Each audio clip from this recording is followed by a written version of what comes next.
Para impartir esta conferencia, la doctora Erika Orozco Saúl, les voy a presentar su currículum. Lo tuvimos que resumir porque realmente es muy extenso y vamos a rescatar lo más importante o sobresaliente. Ella es licenciada en médico cirujano por la Universidad del Estado de Morelos. También tiene una maestría en ciencias sociomédicas por parte de la UNAM. Ella tiene una especialidad en psiquiatría por la UNAM y en el Instituto Nacional de Psiquiatría. También tiene un diplomado en terapia cognitivo-conductual por el Instituto Mexicano de Psicoterapia Cognitivo-Conductual. Tiene un diplomado en alta especialidad médica general por el Consejo Nacional de Medicina General.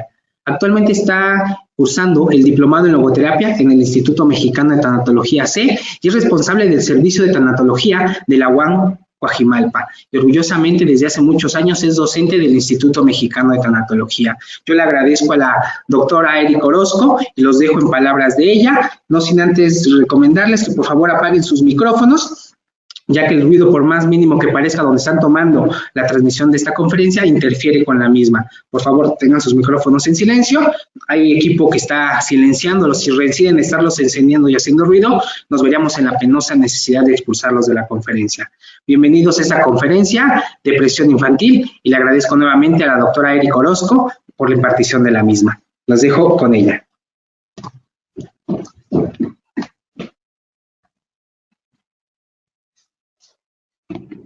¿Qué tal? Buenas tardes, bienvenidas y bienvenidos. Gracias por regalarse este viernes, esta tarde de viernes, en un tema que, si bien pueda ser común para profesionales de la salud mental como los psicólogos, los médicos, los psiquiatras, los trabajadores sociales, la gran parte de la sociedad actual no está familiarizada con este tema y creo yo que, dadas las circunstancias de la pandemia, todo lo que hemos venido atravesando a lo largo de este año, estando en nuestras casas, haciendo el mayor esfuerzo por acompañar a nuestros menores a su escuela en línea, a toda esta reacomodo, ¿no? Esta reinterpretación de actividades y por supuesto, de búsqueda de la seguridad, creemos que fue interesante, necesario y pertinente compartirles el tema del día de hoy. Bien, entonces vamos a dar inicio a la sesión. Y déjenme nada más ir adelantando las diapositivas. Me gustaría empezar con este concepto tan importante y común para todos, que es la salud mental. Si bien la pandemia ha representado una crisis y comprendemos que la crisis significa peligro, oportunidad de cambio, ¿sí? Aprendizaje, la salud mental es aquello que nos ha permitido hacerle frente al estrés, hacerle frente a los retos, no solo de la pandemia, sino en general de nuestras vidas en este mundo actualizado. Entonces, la salud mental incluye nuestro bienestar, pero ese bienestar no solo es la parte de las emociones, sino también nuestra forma de interactuar con el mundo, la forma en cómo vamos dándole un significado y una reintegración hacia nuestra persona en conjunto con nuestro contexto. La salud mental siempre va a tener una influencia determinante en la forma en la que nosotros como seres humanos tenemos un patrón de pensamiento, un estilo de relación, una forma de enfrentarnos a la vida y sus adversidades. Y eso incluye desde que somos niños hasta que somos viejos. La salud mental ayuda a determinar cómo vamos a tomar decisiones, cómo vamos a adaptarnos y a manejar el estrés y también cómo alcanzar nuestro potencial como individuos y dentro de un contexto social. Entonces, la salud mental, si bien tiene muchas características, a mí me gustaría enfocarlo en qué aporta durante la etapa de la infancia. Finalmente, la salud mental nos permite reconocer, aprender sobre los recursos personales de cada uno de nosotros para enfrentar estas situaciones difíciles. Y vamos ahora a imaginarnos en aquella población que está en desarrollo, que está en crecimiento, que está en esta adaptación al mundo. Y con adaptación nos referimos a todas las vicisitudes que esto conlleva. La salud mental en la infancia también permite crear un sentido de respeto en los niños y en las niñas, permite fomentar el amor, pero el amor desde una forma de vincularnos, una forma de desarrollar un apego hacia nuestros cuidadores cuando estamos pequeños, hacia los pares y finalmente hacia la comunidad. Y el valor también radica en cómo nuestra población infantil va creando un lugar, un espacio propio en su contexto. La salud mental en la infancia también permite el desarrollo integral como persona, y recordando que la persona tiene muchas características. Una persona es un cuerpo, una persona es un espíritu, una persona es un ser cultural, una persona es un individuo, una persona es un sujeto que goza de derechos. La persona es un producto como tal de la historia, del tiempo y de los contextos sociodemográficos. Entonces, la salud mental a eso nos permite, a este desarrollo, tanto del individuo como a nivel interpersonal. Un niño, una niña, un joven que tiene salud mental adecuada podrá vivir una adultez sana, y dentro de esa adultez tendrá que ver con cómo se relaciona con sus parejas a futuro cuando haga su propia familia, cómo se visualizará como profesionista o con el oficio que desee elegir. Esta adultez saludable incluye esta construcción constante del bienestar. Entonces resulta imperante en esta época actual reconsiderar para los niños y las niñas qué trabajo como adultos estamos haciendo para proveerles de esta salud. Los conceptos de esta salud mental incluyen entonces el bienestar subjetivo, es decir, qué tan bien me siento yo, qué tan pleno, qué tan fácil puedo responder frente al estrés. La salud mental también incluye en cómo mi autonomía, esta capacidad de tomar decisiones y saber las consecuencias de estas decisiones, me lleven a colocarme tras un propósito en particular, y el potencial emocional también es otro concepto que incluye la salud mental. ¿Cuándo se sospecha o cuándo se podría hablar que comienza a perderse o a debilitarse la salud mental en cualquier persona, no solo en los niños? Cuando existe un gran componente de sufrimiento. Este sufrimiento es una percepción, es una vivencia subjetiva, es una experiencia propia, es única, es individual, es particular. Sin embargo, este sufrimiento también genera una interferencia y una interacción con el entorno. Alguien que sufre tiene repercusión en el entorno inmediato. Ahí sí es independiente de la edad. Si se trata de un niño o de un adulto, el concepto de sufrimiento sostenido en el tiempo y con una gran intensidad que interfiera con la rutina, que interfiera con el propósito cotidiano, que interfiera en las relaciones, entonces estamos hablando de una cuestión de salud mental que habría que abordar. Además del sufrimiento, la conducta maladaptativa, es decir, aquellos esfuerzos de la persona para intentar adaptarse a una situación, para intentar asimilar una circunstancia o bien dar una respuesta frente a los retos de la vida cotidiana o los retos que ofrecen las adversidades. Y la conducta maladaptativa generalmente trae como consecuencias repercusión tanto a la salud física como al bienestar emocional, e incluso las conductas maladaptativas pueden poner a la persona en una situación de riesgo. Es decir, que potencialmente esa integridad o incluso la vida, si lo llevamos a un punto extremo, pueda verse influenciado, ¿no? de manera negativa. Entonces, es otro indicador de cuando la salud mental se ve interferida y que necesita de un abordaje especializado.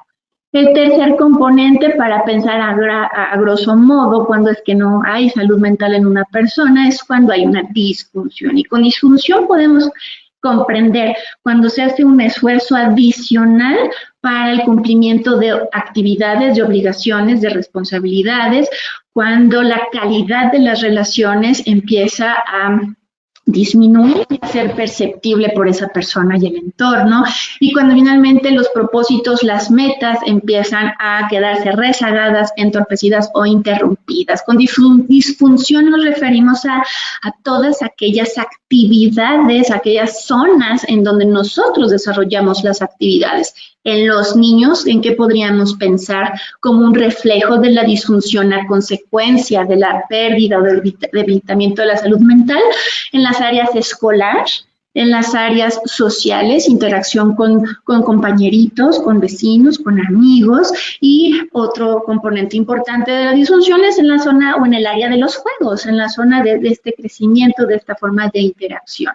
En los adultos, la salud mental en este componente de disfunción, cuando se pierde, es más notorio, por ejemplo, a nivel laboral, a nivel de relaciones formales, a nivel de relaciones con colegas y con personas del entorno. Entonces, estos son a grandes rasgos los parámetros o estos conceptos que nos deben hacer sospechar cuando una persona, independientemente de su edad o condición, empieza a tener una cuestión de su salud mental que amerite atención. ¿Por qué es importante hablar de salud mental?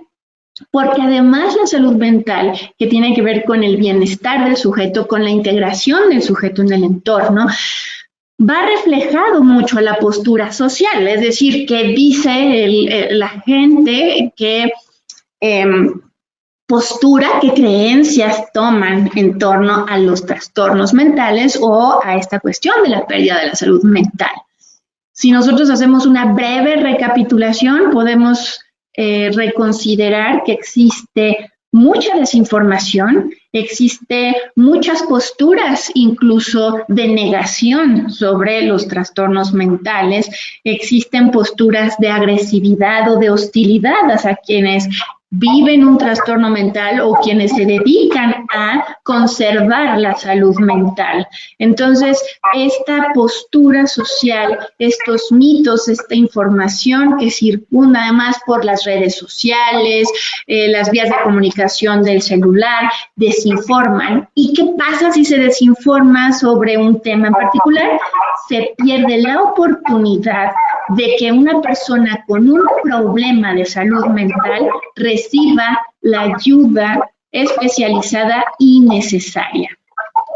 Escucho un poquito de interferencia, le voy a apagar el micrófono a la psicóloga Mari Carmen, una disculpa para que, ya, muchas gracias. Sí, porque se estaba metiendo mucha interferencia. Entonces, como les estaba compartiendo, los mitos sobre las enfermedades mentales o trastornos mentales influyen de manera negativa en la percepción tanto individual como colectiva, y cuando estamos frente a un caso real, las complicaciones de este mal uso de la información, de estas creencias erróneas, es retrasar un diagnóstico y una intervención oportuno.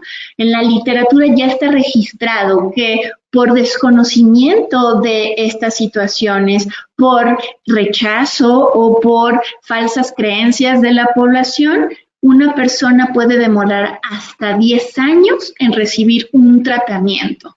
Si lo pensamos en la vida de un adulto, que tanto es una década, pero ahora imaginemos la salud mental de alguien que está en desarrollo, la salud mental que es tan importante para su bienestar y para lograr una adultez saludable. Imaginemos un niño con depresión que no es diagnosticado correctamente y que pueden transcurrir 10 años. Ese niño se volverá un adulto con mucho mayor riesgo y vulnerabilidad frente a la vida, frente a las condiciones, porque los trastornos mentales, claro que provocan discapacidad, disfuncionalidad y entorpecen el desarrollo y la plenitud de los seres humanos. Por eso es súper importante haber empezado la conversación de hoy con esta pequeña reflexión que dice la sociedad actual en torno a la salud mental y los trastornos mentales. ¿Cuál es uno de los obstáculos que nos lleva a retrasar este diagnóstico, esta intervención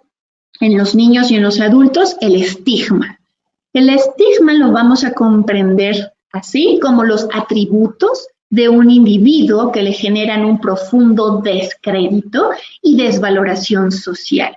El estigma, entonces, es una forma de etiquetar a un grupo, a un conjunto que tiene unas características particulares, pero estas características particulares son objeto de este rechazo, son objeto de este restarle valor a este conjunto de individuos con estas características, y el estigma, por supuesto, que es nocivo y tristemente es real. Entonces, el estigma permea en muchas de nuestras áreas. Aquí en la diapositiva, como lo pueden observar, ¿cuáles son esas áreas? La primera es la personal. Cuando yo reconozco que puedo dejar de dormir, que puedo estar triste y que esa tristeza me lleva a impedir trabajar adecuadamente, relacionarme adecuadamente, que además de la tristeza puedo presentar síntomas físicos, estreñimiento, dolores de cabeza, falta de apetito, pérdida de peso. Esos son datos claros y característicos de una depresión. Si yo reconozco que tengo este malestar y que no estoy alcanzando mi potencial y que empiezo a perder el rumbo, perder el control, que empiezo a decaerme, no voy a buscar ayuda. No voy a buscar ayuda porque eso es para débiles, no voy a buscar ayuda porque eso es para cobardes, es para personas faltas de voluntad. La clásica frase que decimos nosotros, échale ganas, todo está en tu mente, basta con que seas positiva y te levantes y sigas haciendo las cosas. Toda esa suma de posturas y argumentos propician el autoestigma, es decir, la internalización de la conducta estigmatizante, de cómo yo mismo puedo decir no necesito un servicio de salud mental, no necesito apoyo, porque yo puedo, porque mi enfermedad podría representarme una señal de debilidad, o incluso decir yo no estoy loca. Así que solamente los locos van a los psicólogos o a los psiquiatras y yo no estoy loca. Finalmente, ese ejemplo de autoestigma es una de las primeras recomendaciones que habría que vigilar en nosotros como adultos, y más en quienes están ahorita tomando cursos de manera formal en nuestro instituto. El sufrimiento humano en ocasiones viene acompañado de situaciones donde la salud mental se ve debilitada. Sí, quienes están en formación necesitan estar neutrales, sensibles y alertas a su propio contenido estigmatizante. ¿Para qué? Para poder ser un acompañante o un interventor profesional y ético. ¿De qué otra manera este estigma se presenta en las áreas? Pues en la familia. Yo como madre de familia puedo decir, pues, ¿y mi hijo por qué tendría que tener depresión? Los niños no se deprimen, los niños siempre están jugando, siempre están felices. Mi niño a lo mejor estará triste, pero no creo que la depresión sea para los niños pequeños, es para gente grande. Y que como madre yo de manera renuente no acepte llevarlo a una valoración, no acepte tratar de implementar los tratamientos validados científicamente para los casos de depresión. Ese es otro ejemplo de estigma familiar muy común. Hay otro ejemplo de estigma que tiene que ver con el institucional, que es cuando justo no existen la infraestructura, los recursos o el personal sensible y capacitado para detectar, canalizar y tratar las personas con problemas de salud mental. Tristemente en la pandemia hemos estado viendo que han surgido muchos casos de personas con problemas de insomnio, problemas de ansiedad, problemas depresivos y por supuesto incluyen los niños, y la infraestructura para atender digámoslo así, tsunami de casos apenas empieza a ser suficiente. Sí, podemos echar en cuenta alguna breve investigación en internet, ustedes podrán descubrir cuánto se le destina de los recursos públicos al sector salud enfocado a la salud mental. Es menos del 2%, para personal capacitado, para espacios, para material, para tratamientos, etcétera. Entonces, eso es una clara señal del estigma institucional que hoy día permanece en nuestro país. Y el estigma público se refiere a toda esta conducta social, a toda esta postura social que se retroalimenta de manera negativa mediante los medios de comunicación, como por ejemplo los cines, el contenido de las películas, películas donde se estigmatiza a las personas con problemas de salud mental, como por ejemplo que son peligrosos, que son dañinos, que son violentos, y todo ello forma un conjunto del cual tenemos que estar alertas y empezarlo a tener presentes y a modificar. Los niños, claro que son susceptibles, son propensos a ser estigmatizados porque una parte de la sociedad los invisibiliza en cuanto a sus necesidades y otra parte de la sociedad los idealiza como sujetos que están exentos de presentar trastornos mentales. Y la realidad es que los niños, si cumplen ciertas características, por supuesto que pueden tener ansiedad o depresión, que son los dos problemas de salud mental más importantes por su prevalencia, es decir, por la cantidad de casos que se van acumulando, y en contexto de pandemia, por supuesto que esto puede ser de mucha mayor importancia. Si bien la depresión como tal es un término que mucha gente utiliza para decir está triste, está decaído, ya después se le quitará, quizá el término lo empleen, el de depresión, cuando hay estados de tristeza o de aflicción. La tristeza no es sinónimo de depresión. La depresión como un componente psicopatológico, es decir, como una cuestión de enfermedad mental, el término correcto se le denomina trastorno depresivo mayor. Forma parte de un conjunto de trastornos que tienen que ver con el estado de ánimo y que debe cumplir ciertas características que las vamos a revisar a continuación. La depresión es como esta forma de comprender a un sujeto, a una persona, que tiene una tristeza, pero no es cualquier tristeza, es una tristeza que puede estar permanente la mayor parte del día, la mayor parte de los días, por un periodo determinado, y que además esta tristeza se acompaña de la pérdida de interés. ¿Interés por qué? Vamos a imaginar que yo disfruto de convivir con mis amigos, yo disfruto de salir a caminar, yo disfruto de estudiar, disfruto de trabajar, y de pronto pierdo tanto esta percepción de disfrute como motivación e interés por lo que yo rutinariamente realizo. En los niños esto también se podría ver reflejado en los juegos, en la forma en cómo interactúan con sus hermanitos, con sus padres, con sus compañeritos, etc. Entonces aquí tenemos en rojo señalado los síntomas cardinales, es el estado de ánimo y además está acompañado del abandono, la renuncia del interés y el placer de lo que rutinariamente se hace. ¿Puede haber otra, digámoslo así, otra conglomeración de síntomas? La respuesta es sí. En los adultos está caracterizado principalmente por sentimientos de culpa hacia uno mismo, problemas en la percepción del valor de uno mismo, puede estar acompañado, como les había descrito previamente, con alteraciones en el sueño, hay pérdida de peso porque el apetito también se ve impactado de manera negativa, existe un cansancio físico y también hay problemas de concentración. La depresión altera la cognición y la cognición es la forma en cómo procesamos la información, asimilamos la información, utilizamos nuestros recursos personales para tomar decisiones, planificar, resolver problemas, etc. Imaginen a un niño o a un adolescente que tiene problemas de concentración frente a la escuela, frente a las demandas académicas, frente a las exigencias cognitivas. Entonces, estos son síntomas que van a estar presentes. ¿Qué tan frecuente? Bueno, en México, cerca de 3 millones de personas viven con depresión.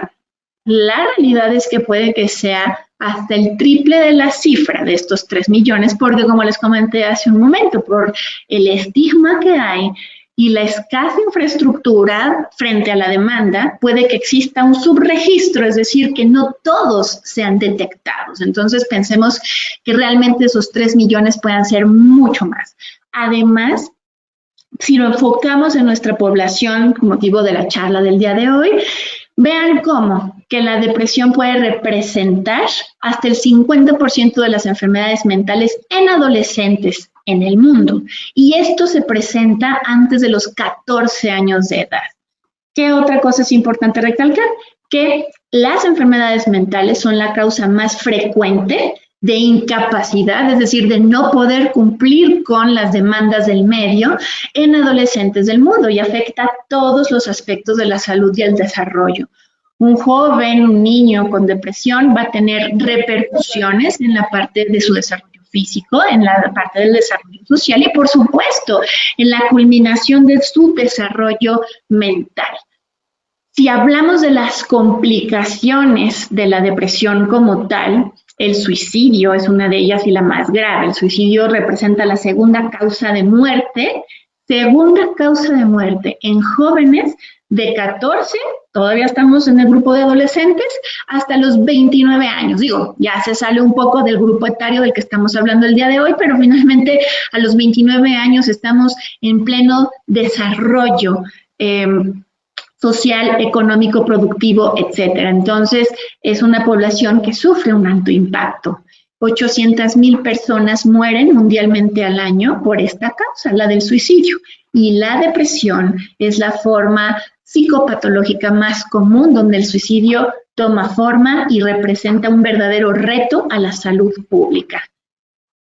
En cuanto a poblaciones menores de 13 años, podemos estimar que se afecta hasta un 2.8% de la población infantil y que en adolescentes la depresión está alrededor de un 5.6%. Estas cifras son relacionadas al contexto mexicano. Alrededor del 38% de los adolescentes deprimidos pueden experimentar un nuevo episodio de depresión después de 2 años. Es decir, es un padecimiento que no es que me dé una vez y quizá ya no regrese. 38% pueden experimentar un nuevo episodio, nuevos síntomas depresivos en 2 años, y hasta la mitad de los adolescentes hasta después de 4 años. Y uno diría, ¿y por qué después de tanto tiempo?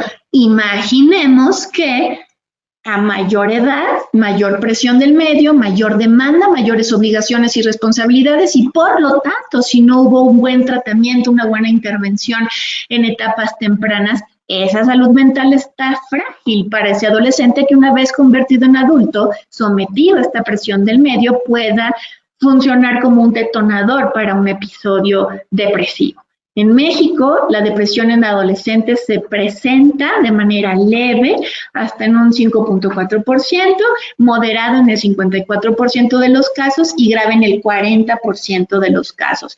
La depresión se puede medir y estadificar acorde a la severidad de los síntomas. Y estas cifras que yo les comparto como conocimiento general es para que ubiquemos los grados de presentación que tiene la enfermedad en este conjunto poblacional. Ahora bien, ¿cuáles son los factores de riesgo? ¿Yo qué podría pensar o sospechar para que un niño o un adolescente tuviera estos factores y desarrollar la depresión en algún momento de su etapa de crecimiento? La literatura señala que existen varios indicadores de sospecha y que, por supuesto, a mayor cúmulo de estos factores de riesgo, mayor es esta probabilidad, es esta circunstancia para que se desarrolle la depresión. Entonces, tenemos irritabilidad, pero la irritabilidad como este componente biológico, como esta forma de expresar la conducta, y que las personas con irritabilidad que representan una pobre regulación de las emociones y de manejo de la frustración al medio puede ser uno de los primeros factores de riesgo. Irritabilidad no es de que nada más me enoje, no, tiene que ver con un patrón constante en el tiempo de esta tonalidad emocional. La baja autoestima, esta autopercepción del sujeto es otro factor importante y vamos ligando. Si tenemos baja autoestima, esta pobre concepción de uno mismo, lo vamos ligando a pocas habilidades para socializar, y con socializar me refiero a la facilidad para establecer vínculos, para desarrollar un afecto interpersonal, para retroalimentarme de otros, de terceras personas. Las habilidades sociales tienen que ver con cómo comparto y cómo recibo de mi entorno y de mis pares. Si vamos sumando entonces estos componentes y ahora le añadimos uno que es muy importante como la disfunción familiar, entonces estamos moldeando un sujeto propicio para desarrollar depresión. Y con disfunción familiar, ¿a qué nos referimos? Situaciones de negligencia parental, situaciones de conflicto parental o inestabilidad parental, aquellas relaciones violentas, tormentosas entre padres y de padres entre los otros hijos, si es que hay, y entre hermanos también es un estresor ambiental muy importante. Y qué decir, los casos de abuso, cualquier forma de abuso, no solo la emocional, sino por supuesto la física y la sexual, entran en todo este conjunto de factores de riesgo desde el entorno donde el niño tiene esta gran vulnerabilidad. Y bueno, en relación a los factores genéticos, uno podría decir que tanto se hereda la depresión, lo veremos más adelante, pero de que es un componente que no se puede ignorar, en definitiva es un componente que también tiene cierto peso. Vean entonces en esta diapositiva cómo las causas de la depresión es el conjunto de varias situaciones, tanto psicosociales, como biológicas. Entonces, experiencias adversas o traumáticas, dificultades en el entorno de una tórpida resolución, acontecimientos vitales no deseables que se acumulen con el tiempo, aunado a una red social limitada, con aquellas condiciones de vulnerabilidad biológica, nos llevan entonces a sospechar que esa persona va a tener depresión en algún punto. Vean aquí qué importante es esta cuestión de la depresión y el entorno familiar. Si existen familiares de primer grado con una historia familiar de depresión, también tendremos niños o niñas sujetos o propensos a desarrollar un episodio. Madres con depresión, vamos a imaginarnos, si yo como madre de un chiquito, una chiquita de 5 o 6 años, desde mi propia vivencia de la enfermedad, ya lo vimos brevemente, existe tristeza, existe problemas físicos o síntomas físicos, existe un gran componente cognitivo de inatención, inseguridad en toma de decisiones, cansancio, bajo nivel de energía. Imaginemos cómo sería mi ejercicio de maternidad con una depresión no tratada. Entonces, las madres con depresión somos contempladas en sí como un factor de riesgo para que los niños en algún punto, con la suma de los otros factores, también puedan presentar las condiciones. Las madres con depresión tienen dificultades también en la neuroregulación, y si yo no tengo esta neuroregulación afectiva, a la hora de vincularme con un niño que necesita de mí, afecto, cuidado, atención, definitivamente tendrá un impacto negativo. Este menor que crece en un entorno depresivo también va a estar expuesto a conductas, afectos y cogniciones negativas, porque la depresión lleva mucho a tener esta rigidez cognitiva de desesperanza, de pesimismo, etcétera. Entonces, esto le representa una situación muy estresante para la vida de estos niños y estas niñas. Los padres con depresión recurrente, es decir, recurrentes que van y vienen los episodios a lo largo del tiempo, representan también sujetos de alto riesgo para que los niños desarrollen la depresión. Y si los padres presentaron algún episodio depresivo antes de los 30 años, también es un factor de vulnerabilidad para los niños, porque aquí se habla también de estos componentes biológicos de la depresión. Los predictores para TDM significa trastorno depresivo mayor, entonces los predictores para el trastorno depresivo mayor recurrente, es decir, que a lo largo del tiempo se presentan estos episodios de manera muy marcada, tienen que ver con un padre o un hermano que haya cursado también con un trastorno depresivo mayor, o tener un hermano con consumo de sustancias o intentos de suicidio previo. El entorno es muy importante para estos menores y podríamos ir entonces haciéndonos una imagen de quién puede correr mayor riesgo.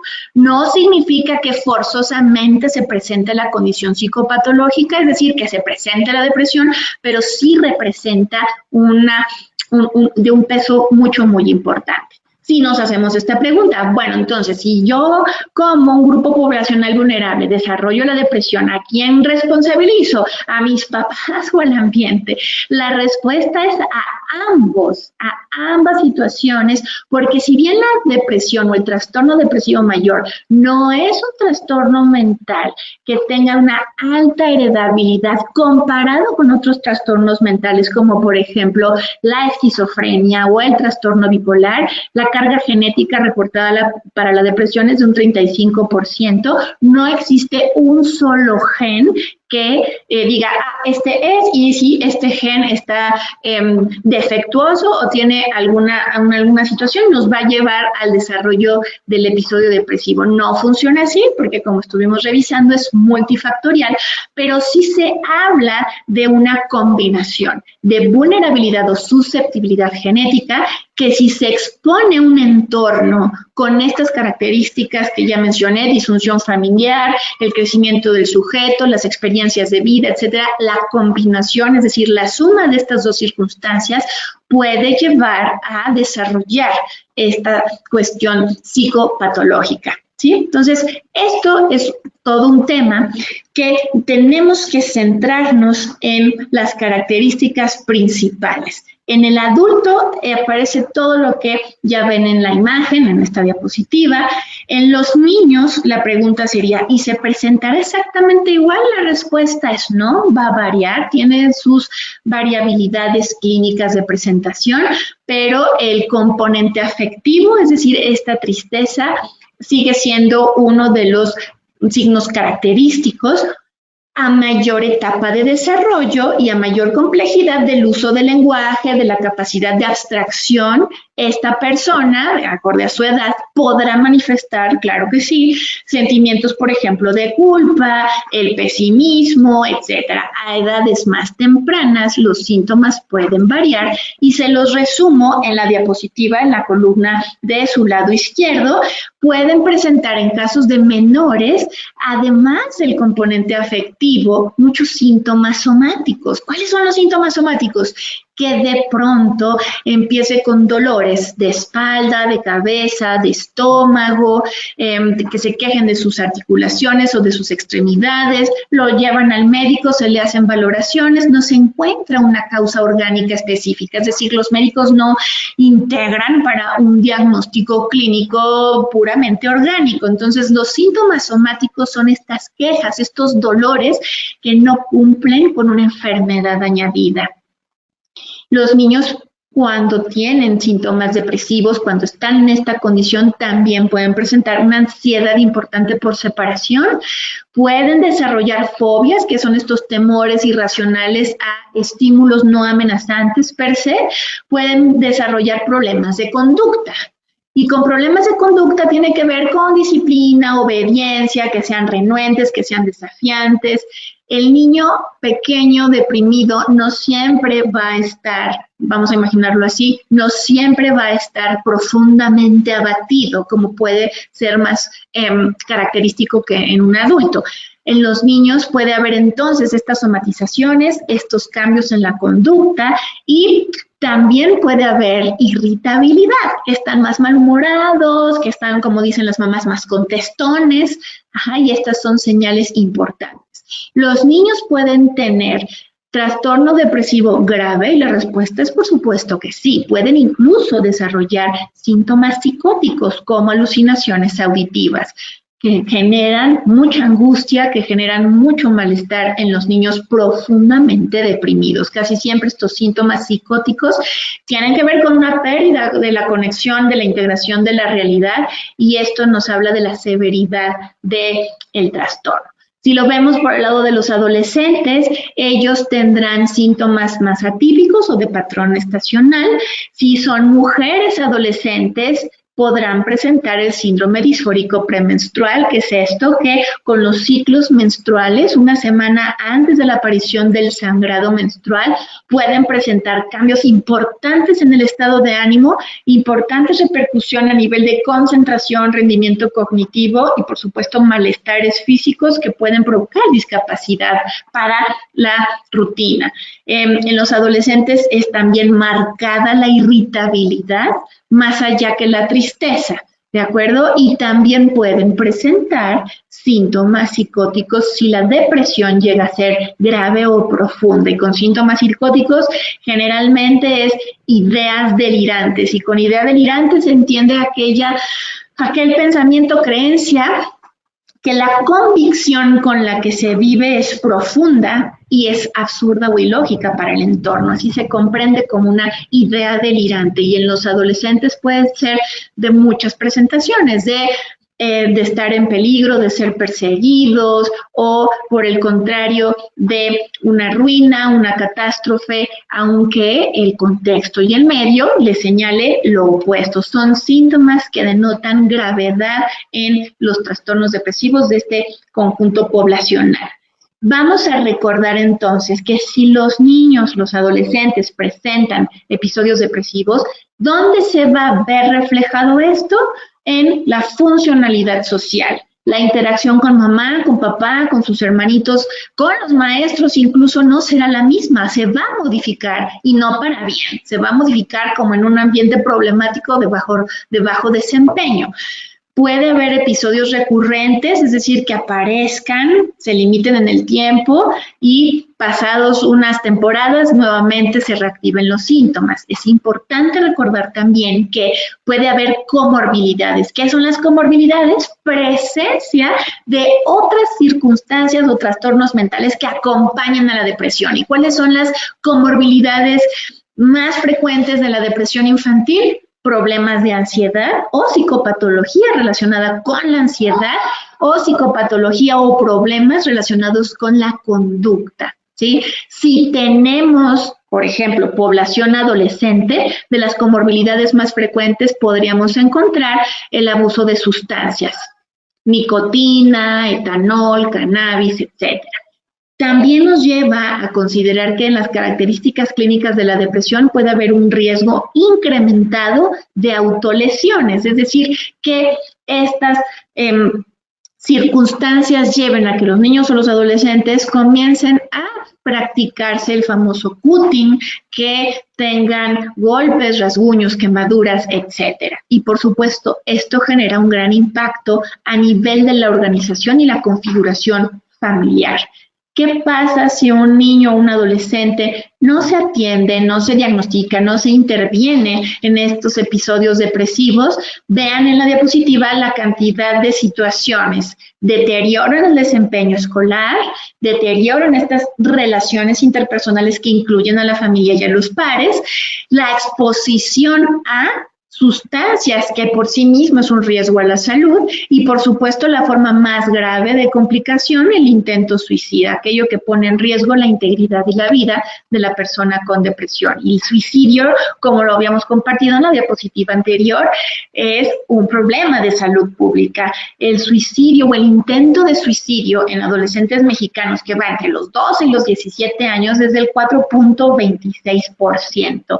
Es más en mujeres el intento de suicidio. La respuesta es sí, por la forma en cómo tienen el manejo circunstancial de estas regulaciones, de estos problemas clínicos, pero aunque el porcentaje aparezca bajo en hombres, no deja de ser importante, porque los hombres tienen formas de acceder a métodos más letales, es decir, los hombres tienen mayor riesgo de lograr consumar el suicidio. ¿Qué pasa entonces? Este dato me parece interesante: el suicidio en los adolescentes, o este fenómeno aterrizado en los adolescentes. En un estudio realizado en México, señala que los problemas familiares son considerados por los adolescentes como una de las principales causas del intento del suicidio. Es decir, es la interacción de este joven con el entorno, es la percepción del joven hacia los problemas del entorno, y esto tiene que ver con situación papá, mamá principalmente, que los lleva a tomar este tipo de acciones. Existe una deficiente satisfacción de estas necesidades emocionales que presentan, y aquí es un dato claro, que a nivel de una estructura familiar, si tenemos a un adolescente deprimido, habrá que forzosamente revisar cómo se encuentra a nivel de salud mental cada uno de los miembros de esta familia que conforma o que circunda la situación del adolescente. Para el adolescente mexicano, la familia es la principal red de apoyo social para su subsistencia, para la forma de aprender a relacionarse y sobre todo para desarrollar un estilo, una forma de un vínculo emocional. Si hay problemas a nivel familiar, vamos a ver que entonces toda esta estructura es débil y que este adolescente puede representar un alto componente de vulnerabilidad. Bien, vamos ya a casi terminar, vamos ahora con la parte del tratamiento y uno podrá decir, bueno, ok, entonces, ¿qué hacemos cuando tengo a un niño o a un adolescente con depresión? Y viene otro debate y viene otro motivo también de estigma, de desinformación a nivel social, que es, ¿y qué le vamos a hacer? A lo mejor lo llevamos de vacaciones para que se sienta mejor o que se vaya un tiempo con la tía o corremos con el psiquiatra. Y una de las partes muy estigmatizadoras es, pero el psiquiatra lo va a drogar y entonces ya no volverá a ser un adulto independiente y feliz porque los fármacos son malos o que los psicólogos finalmente nada más dan consejos y son como amigos. Y la respuesta correcta ante la pregunta es, ¿y de qué manera se da el tratamiento correcto? Tiene que ver, uno, con la presentación clínica, y esto tiene que ver con qué tan severa es la depresión. A mayor severidad de los síntomas, a mayor vulnerabilidad de este niño o de este adolescente, a mayor riesgo suicida, por ejemplo, o a mayor presencia de comorbilidades, entonces sí el tratamiento tendrá que ser complejo y, digámoslo así, con una intervención médica directa, totalmente farmacológica, pero no dejando a un lado la parte psicológica. En casos donde la depresión es leve, no hay otras morbilidades o comorbilidades aunadas, que haya un buen soporte familiar, por supuesto que un buen tratamiento psicológico es de mucha ayuda. Vamos a recordar que el tratamiento tiene que ser multimodal. Va a depender de la edad de quien tenga la depresión, vamos a ver su situación individual, vamos a ver entonces qué tan grave es su situación. Yo aquí pondría en esto de intervención multimodal si hay presencia de síntomas depresivos en otro miembro de la familia, en los cuidadores o en los padres o en otro miembro cercano a este niño o adolescente con depresión. ¿Por qué? Como lo vimos en diapositivas previas, si tenemos un niño deprimido en un entorno deprimido, la intervención tendrá que ser al conjunto familiar. Y de eso va entonces individualizar cada uno de las formas de tratamiento de abordaje. Se tienen que reconocer primero que tiene que haber una necesidad de intervención. La toma de decisiones de qué es lo mejor para el niño o el adolescente tendrá que ser consensuado entre los padres y los clínicos. ¿Se puede incluir al menor en la toma de decisiones? La respuesta es sí. Es decir, ¿qué tipo de intervención va a requerir? ¿De qué manera va a participar en su tratamiento? Va a depender definitivamente de su etapa del desarrollo. Esta diapositiva, entonces, acumula o concentra esta forma de intervención multimodal. La psicoeducación tiene que ver con qué información tienen que recibir los padres, los maestros o quienes conviven con el menor con depresión. Psicoeducación significa que tanto es indagar qué tanto se sabe de la depresión, en qué consiste la depresión, cuáles son los síntomas, qué esperar, qué hacer, cómo reconocer señales de alarma, y es estar sensibilizados al tema y detectar cualquier conducta estigmatizante al interior de la familia y en el contexto del menor. La psicoterapia en casos leves es muy útil, es recomendada, y con psicoterapia nos referimos a aquellas intervenciones psicológicas clínicas como por ejemplo del corte cognitivo-conductual. La mayor parte de la producción literaria científica en torno a la salud mental infantil resaltan mucho la utilidad de la terapia cognitivo-conductual para casos leves. La terapia familiar tendrá que incluir entonces a los miembros que conforman la familia de ese menor para valorar si hay disfunción entre los miembros, si hay situaciones conflictivas entre los miembros, si hay presencia de alguna psicopatología, de algún otro trastorno en alguno de los dos padres o hermanos también, que es importante. Y la otra forma de intervención es aquella donde se trabaja en conjunto psicoterapia y farmacoterapia en casos graves, como ya lo habíamos comentado, o casos moderados que incluyan un componente de riesgo o de presencia de otra enfermedad. Entonces, esta intervención multimodal es una de las maneras en las que los menores pueden recuperar su salud mental, reintegrarse a sus actividades y, por supuesto, a su mismo tiempo que la familia restaure el equilibrio. Las recomendaciones para la familia tienen que ver con reconocer la situación, tomar acción en conjunto y a su vez reconocer los pequeños avances. Es decir, cuando haya conciliación con las familias, cuando haya ya un inicio de tratamiento y empiece a haber cambios, el reforzamiento entre los miembros de la familia es muy importante. Prestar la atención controlada, que quiere decir que si tenemos un pequeñito en casa con depresión, se tiene que equilibrar sus actividades rutinarias, su tratamiento, sin llegar a los extremos, ni tanto que lo sobreproteja, ni tanto que anule a la persona con depresión. Se tiene que equilibrar con tacto y con delicadeza, sin ningún momento hacer sentir mal tanto al cuidador como al menor, o en este caso al adolescente. La familia idealmente tendría que participar en actividades que resulten agradables y que incluyan a la persona con depresión. Se puede insistir, claro, sin forzar la situación, porque lo que importa de hacer una actividad familiar en conjunto es realizar la actividad y no tanto la meta de la actividad. Es decir, si se sale a caminar, si se juega algún juego de mesa, no es que se tenga que ganar, sino es más bien la interacción y la participación entre los miembros de la familia. Y finalmente, si hay un acompañamiento con un terapeuta o con un tratamiento, los familiares tendrán que estar de acuerdo entre ellos y aceptar la intervención, porque una de las realidades, uno de los mayores retos es que a veces al interior de las familias incluso existen desacuerdos y limitaciones cuando el clínico o el profesional de la salud mental les dice que es importante llevar a cabo un número de sesiones, quizá alguna intervención farmacológica, y entonces esta discrepancia al interior de las familias generan fricciones y es uno de los puntos de mayor refuerzo a trabajar. Entonces, los mensajes para llevarnos a casa, ya para terminar la plática de hoy, que me parece que se fue súper rápido, uno es pensar que la depresión o el trastorno depresivo es un trastorno mental sumamente discapacitante, es decir, se pierden días útiles, se pierden proyectos de vida, se pierde bienestar y se pierde salud física también, y es altamente frecuente en nuestra población. En México es infradiagnosticada, es decir, no se cuentan con recursos suficientes y las personas no lo sospechan o lo normalizan o lo rechazan, y entonces es por ello que no se diagnostica de manera correcta.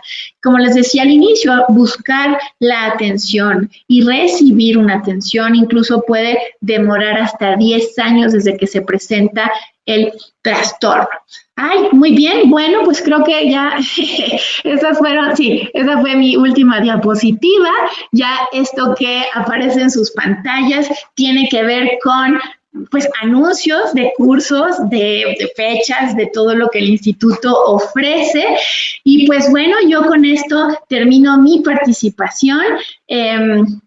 Les agradezco su estancia, su permanencia en este viernes, en esta tarde viernes. Tiremos abajo el estigma, por favor, conservemos todos nuestra salud mental. Quienes se hayan conectado el día de hoy se llevan una gran responsabilidad de ahora en adelante, que es no estigmatizar la depresión en los niños y ser responsables de generar un cambio más amable y más abierto para nuestro bienestar comunitario. Bonita tarde, muchas gracias y que se encuentren bien.